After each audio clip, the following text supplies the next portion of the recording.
Ukraine claims to have broken through the Russian front line with reports of street fighting in the Kremlin-controlled city of Kherson. President Zelensky has warned Russian soldiers that if they want to survive, they should go home.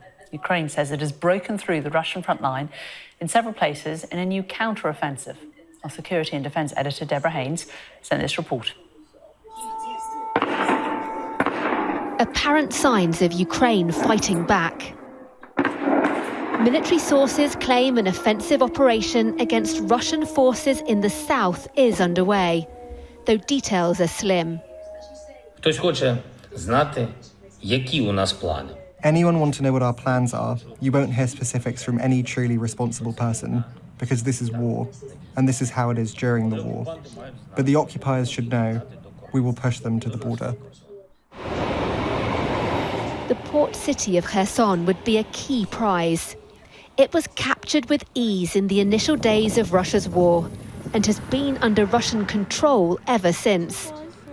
Any move against the occupation will be high risk and will rely heavily on Western weapons. While the start of this operation is an important moment, Ukraine is a vast country, and so is the front line with multiple flashpoints. Even as Ukrainian forces are trying to regain ground in one area, they're coming under pressure in others, including most dangerously around a key nuclear plant in the southeastern region of Zaporizhia. Talking about Russia, what's going on with this rift between President Putin and his defence minister? Yeah, I think to understand that, we need to look at the Russians' military performance. It's been not as expected. They've had tens of thousands of casualties. Units have depleted. They're starting to consolidate some of these units now to try and get a more effective fighting force.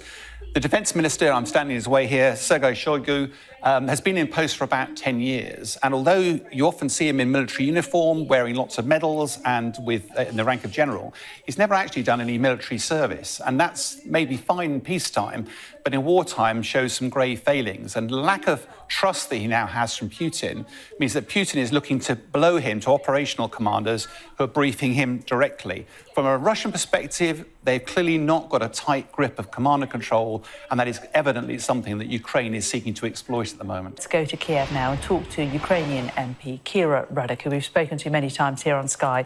Kira, good to talk to you today. Thanks for joining us again. Just explain to us, what is the latest that you are hearing about what is happening in Kherson? Well, we are trying to be extremely cautious in reporting any counteroffense because these are the news that we have been waiting for a long time, and also not to contradict with anything that is actually being done. And even President Zelensky said, let's be cautious with what we are reporting and what we are saying. However, we have only 2 months when, due to the weather conditions, we will be able to continue fighting with the same force as before. And when the winter hits, the fighting will definitely slow down. So we need to use those 2 months to push Russians back as far as possible. And this is what our military are concentrated on. Do you believe that that is enough time to make significant progress in the city? Well, we have this aim, and we'll be pushing toward this aim. We know it is an extremely complicated task, but it is also one of the things that we need to do to stop Russia from having a referendum on those territories and trying to connect it to the Russian infrastructure. So this is why it is so critical for us to end this year having Kherson being controlled by Ukraine.